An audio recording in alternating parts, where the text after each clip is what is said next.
Hi, everybody, and welcome to this episode of HTT Talks Trucking. I'm Equipment Editor Jim Park. The Environmental Protection Agency published its final rule on NOx emissions late last year. That rule sets out very aggressive NOx reductions targets and gives engine makers a very short timeline to get it done. Some are predicting a significant pre-buy will likely occur in 2026, which is when the 2027 model year trucks come to market. Others, including my guest on this episode, believe it'll be a manageable transition, though not without some hurdles. He says engine makers have options, such as emissions credits and natural gas engines, to help ease the way toward the 35 milligram NOx standard mandated by the EPA. Patrick Couch is a partner and a senior vice president of technical services at Clean Transportation Consultants, Gladstein, Niandros and Associates. If you haven't already, please give us a like and poke that subscribe button. And in case you're new to this channel, there are lots of great trucking industry coverage on HTT's website, truckinginfo.com. This is HTT Talks Trucking. We'll be back with Patrick Couch right after this.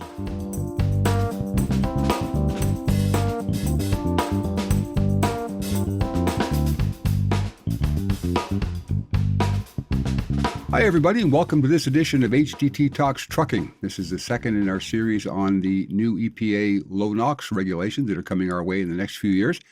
Today, we're speaking with Patrick Couch. He's the partner and a senior vice president of technical services with Gladstein, Niandros and Associates. They're based in the Santa Monica area, and they keep tabs on things like emissions rules that are coming our way. Patrick, good to have you aboard this afternoon. How are you, sir? I'm doing well, Jim. Thanks for having me.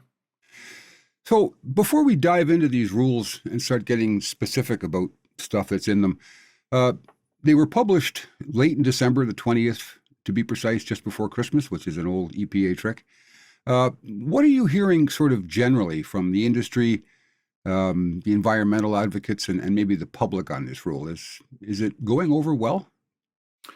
Well, I guess it depends on who you ask. The rule itself is fairly closely aligned with the California Air Resources Board's low-NOx omnibus rule, which has very similar emission standards and deadlines. And so I think there's support for the bill from a number of the environmental justice groups and the regulators at CARB. The fleets and OEMs certainly would like to see a harmonized bill so that we don't have a 49 state and a one state rule to have to comply with. But there are certainly concerns about the stringency around the rule and the timing of the rule. Have you heard anything from the general public, if they have a voice in this? You know, I think these sorts of rules and seem like regulatory sausage making to most folks, and they don't have any context for what these rules mean to them. I would agree with that. Yeah, they just hear that trucking is getting more emissions rules and they cheer generally. I think that where the public becomes aware of the rules is when it starts to impact things like supply chain availability, cost, and some of the things that have become more prevalent in the general conscience coming out of COVID. Yeah, we'll dig into that a little bit later in the interview. How closely aligned are the rules to CARB's omnibus rule? I know that was one of the things that the industry wanted to see. Are they close enough to keep everybody happy? They're similar, but they're not entirely aligned. The CARB rule is more stringent than the EPA rule. It has a 0.02 gram standard in 2027, whereas the EPA rule has 0.035 gram standard. CARB also has an interim milestone, and they have some additional useful life requirements in the heavy-duty engine group. So there are some significant differences between the two rules. We also have to realize, of course, that the CARB rule requires EPA to grant CARB a waiver to implement the new regulation. That hasn't happened yet. We don't actually know if EPA is going to grant that waiver or not. So there's an open question there. That said, the CARB rule does allow for manufacturers to achieve a 50-state compliant engine by certifying their entire national diesel engine fleet to a higher standard than what's called for in the 24 to 26 model year period under the CARB rule. So there is some opportunity, at least through 2026, for manufacturers to build a 50-state compliant engine. Well, that'll certainly relieve some of the burden, the engineering burden on this one. Uh, they set pretty aggressive reductions targets, both sets of rules, and a very short timeline to get it done. I know from the comments that the engine makers and other people provided prior to this rule being published in the comment phase, they were quite concerned that they wouldn't be able to do it. Mhm. They use words almost to that effect. And yet the rule seems to be pushing hard in that direction and equally hard to adopt an electric vehicle infrastructure. To me, both seem equally infeasible at this point. We don't have the infrastructure to manage transition to electric vehicles on a large scale yet. Uh, so we've got this tight timeline. We've got very strict rules and almost no way of complying with either option. That leaves everybody between a rock and a hard place. So what happens now? Well, I think you're correct that most of the engine manufacturers don't believe that diesel engines can meet what we call the direct standard in 2027. The direct standard is the standard you would have to comply with without credits. And that's what we call the 0.035 standard or 35 milligrams, however you Mm-hmm. want to refer to that. Um, but EPA has built into this rule the ability to generate credits for NOx that can be used to certify engines above the direct standard from 2027 through 2034. So what we expect to see in the near term is that a number of the engine manufacturers, diesel engine manufacturers, will begin certifying their engines below the current standard, but not as clean as the direct standard that's going to be required in 2027, and will be able to bank a certain number of credits over the next few years. And they may also employ a few other mechanisms to generate credits, and that will allow them to not suddenly have to stop selling diesel engines in 27, but be able to spread that, extend that sales life for those engines, and hopefully provide enough time for the market to get to the point where we actually are able to bridge the gap and transition to um, either zero emission or other, substantially cleaner combustion solutions. So if I get what you're saying, if they come up with a rule with an engine that's below that standard earlier in the timeline, they'll be getting credit for that If they're cleaner than the current standard, current which is standard. zero point 0.2 or what Yep. we call 200 milligrams, and we have a number of examples of diesel engines out there today that are certifying their test values are well below the zero point 0.2 gram standard. And so those are the ones that are most likely over the next couple of years to be certified to a lower standard and begin to help build a bank of credits for the engine manufacturers. Okay. As I understand it, they're not going to allow credits on BEVs or ZEVs to come into that equation. Is that right? I believe that's correct. Are there any technologies sort of on the near horizon that you think are capable of replacing an equal number of diesel trucks? I'm thinking hydrogen or natural gas powered equipment. Uh, you can't simply take thousands of diesels off the road because they don't comply. We're going to need something to move goods around. Is there anything there that you think is well positioned now to take that role? Yeah, I think natural gas right now is sort of the incumbent alternative, right? And the engines that are certified for the heavy duty and the long haul space and most of the vocational class 7 and 8 applications like refuse and transit, they're already at and below the 2027 standard that's Hmm. proposed in the rule, right? So they're sort of the natural go-to, and we may actually see engine manufacturers promoting the sale of the low NOx natural gas engines in the near term as a way to not only sort of prepare fleets for this transition, but also to build that bank of credits so that they have options post 27. The other one that's sort of on the horizon, I guess I would say there's two that are on the horizon. One is the Cummins hydrogen combustion engine, right? Hmm. Cummins has a lot of confidence and I think optimism for that engine. They're building in a 15-liter class, which will be great for the heavy and long haul folks. And so that's something that's coming, not as established, obviously, as natural gas. And then we're seeing some interesting uh, platforms like the Hyliion natural gas hybrid, right? Which, depending on how that gets certified under the rule, could also generate substantial additional credits. Well, where does natural gas stand in the regulators' crosshairs?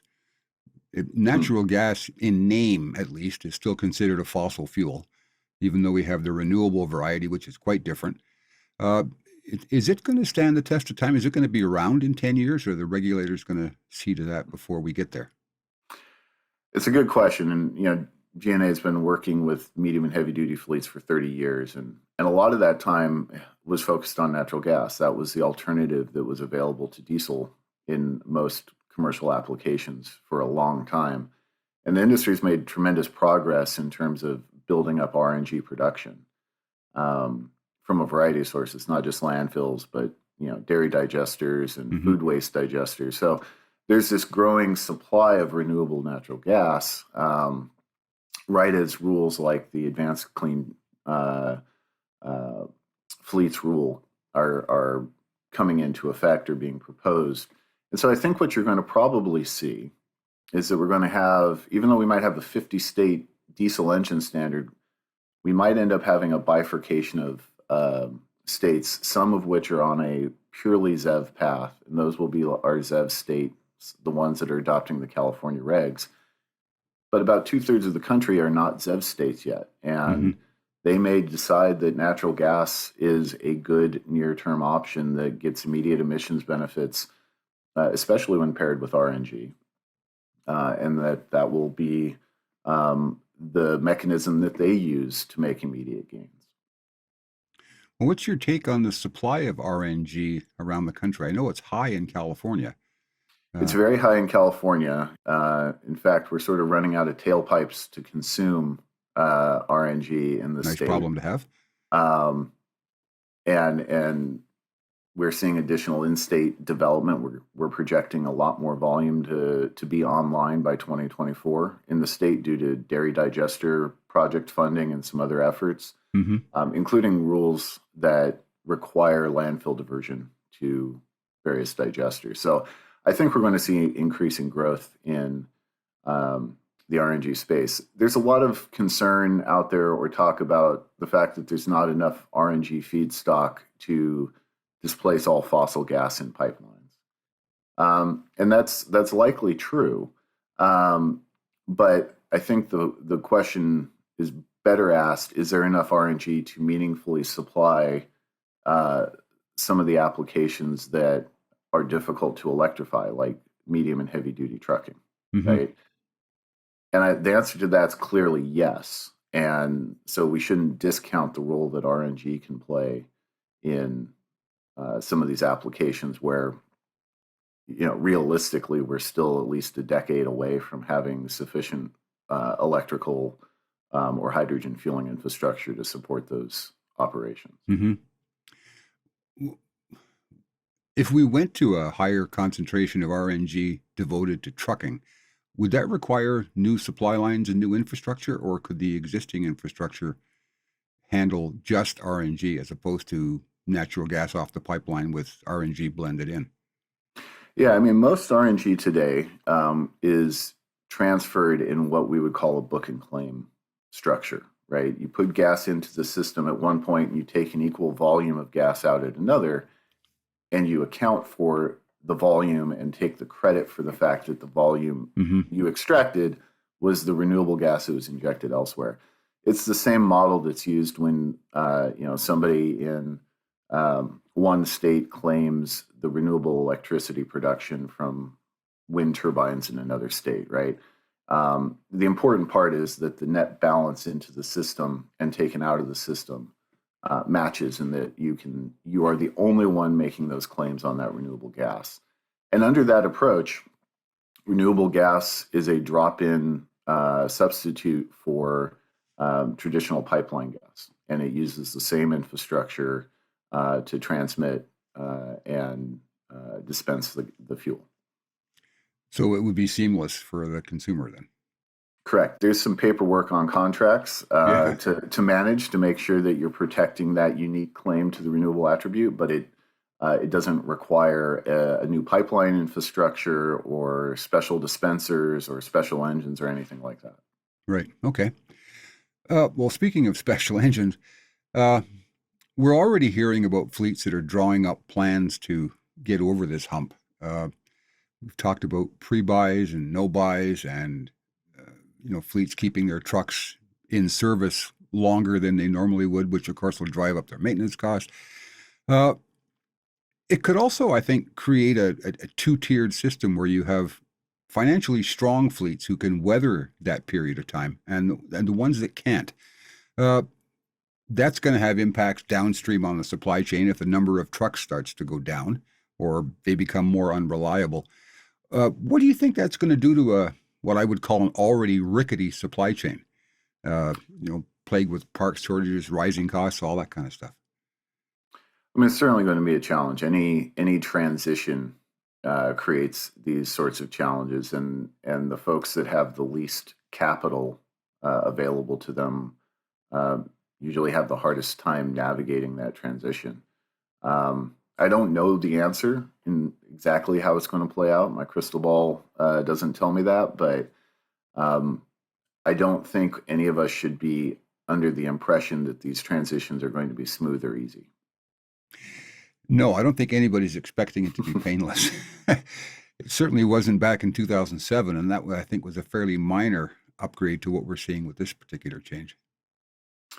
Yeah, and I think the 2007 and 2010 transitions are instructive. Natural gas was part of that transition as well. Um, it included increasing purchase costs and operating costs on diesel engines with the addition of DPFs and SCR systems. And so one of the things that we saw was that those first generation engines with SCR had a lot of problems. It took Mm-hmm. the engine manufacturers a couple of years to sort that out, and it cost the engine OEMs, but it also cost the fleets who weren't able to rely on the new vehicles that they were purchasing. The other interesting predicament that the engine makers find themselves in now, I'm sure, is the competition for resources, engineering resources. This technology needed to get down to 35 milligrams is going to be pretty complex. At the same time, they're getting pushed hard to perfect the battery electric vehicle. Their engineering resources aren't limitless. Now, if you want to throw natural gas into that pot, it gets a bit more complicated, but uh, something's going to have to give there at some point. What do you think's going to be the make or break component in that challenge for the OEs? Yeah. Well, I think the good news with respect to natural gas is that we're basically already below the direct standard. So there's going to be some work that has to be done around making sure that they comply with useful life requirements and deterioration rates. But I don't think there's actually a lot of additional engineering that needs to go into natural gas, at least on the engine platform side. I would agree. Yeah. On the diesel side, the strategies are really to sort of amp up the existing after treatment systems, right? Higher DEF injection rates, maybe additional catalysts for the SCR systems, and maybe fuel heaters, essentially fuel-fired exhaust heaters to maintain those catalyst temperatures. So the manufacturers kind of know how to do that. They haven't wanted to do it because it adds weight and cost and complexity to the system. So I don't think they're going to have to engineer entirely new control and after treatment strategies and solutions like they did in 2007 and 2010. But it's still going to be a challenge to make sure that what they build works reliably in the field. So that will take engineering resources. Mm-hmm. That said, we've already heard from a number of major truck manufacturers and engine manufacturers that they are no longer going to invest in the development of new diesel engine platforms, right? This decade is the last diesel engine platforms that they're going to engineer. Mm-hmm. And so taken in concert with the the push towards electrification, I think we're going to see most engineering resources go to electric. That seems like a reasonable approach at this point because, I mean, diesel is going to be around for a long time to come. And the existing platforms are going to have 20, 30 years of useful life baked into the technology and the design. So, but new platforms, probably not. That's right. And I think if you assume that the credit strategies will get diesel engine sales out to 2034, a diesel engine sold in 2034 could realistically be on the road in 2050, right? So diesel won't just vanish off the face of the earth in 2027 or 2034. There's going to be a substantial legacy fleet, but the manufacturers have pretty clearly signaled that their current strategy for additional R&D investment is not going to be in diesel. Right. Yeah, that makes sense to me. Well, I mentioned earlier at the top, we talked about, the public's impression of all this. You said most people aren't even aware of it. But at some point, do you think all of these hurdles and hoops we're jumping through as an industry are going to get us back in people's good books at some point? I mean, we're the industry everybody loves to hate. Nobody would mind if we were thrown under the bus. But then I say, well, go to the train station and pick up your groceries. Is this going to be good for trucking's image in the long run, do you think? I think it will help. The public's most direct interaction it has with trucking is not wondering how the box of cereal got into the store. It's driving down the road or having the truck drive past your house or, those sorts of interactions. To the extent that trucks are visibly cleaner, quieter, sort of better neighbors, if you will, to people while they're on the road and at their homes, I think that will help. I don't, though, want to overstretch that because the reality is a lot of people simply don't want trucks in their neighborhood, end of story. And the fact that the truck is zero emission isn't going to change the fact that the truck is in their neighborhood, right? So there has to be some additional thought around transportation planning and zoning and trying to make sure that trucks are given the space they need to operate to supply our services without putting them in direct conflict with the average person who would honestly, rather not know they exist and rather not know how things got to the store. Okay. Well, before we wrap up, I'll give you a chance if you have any, personal thoughts or observations you'd like to add to this discussion, something I haven't asked you about or something else we should be thinking about maybe? I think for me, we're in a truly generational transition time, right? The transition to zero emission is going to happen. It is going to be difficult and messy, and it's not going to happen on the timelines that people would like or project. And so, I guess my message for any fleet that's out there listening is really pay attention to what's going on here. Try to dig into how your fleet would look under a zero emission operation and start using this time to get ready for when you have to do what you have to do, right? You don't want to come to this last minute and try to comply. It would be nice to say there's going to be a silver bullet that's going to make this easy. I just don't see it. And I think there's a lot of work ahead of us to navigate this transition. Well, thanks for that, Patrick. I think that's a pretty informative discussion. Thank you. Happy to be here. Thanks, Jim. We've been speaking with Patrick Couch. He's a partner and senior vice president at Gladstein, Neandros and Associates. He's in the technical services end of it. And Patrick, we sure appreciate your insight. Thank you, sir. Don't forget to subscribe to Heavy Duty Trucking's YouTube channel and give us a like. That helps other people to find us. You can check out our other social media platforms too. We're on Twitter, LinkedIn, and Facebook. And remember, there's lots more great written content about the trucking industry on our website, truckinginfo.com. I'm equipment editor Jim Park. Thanks for watching.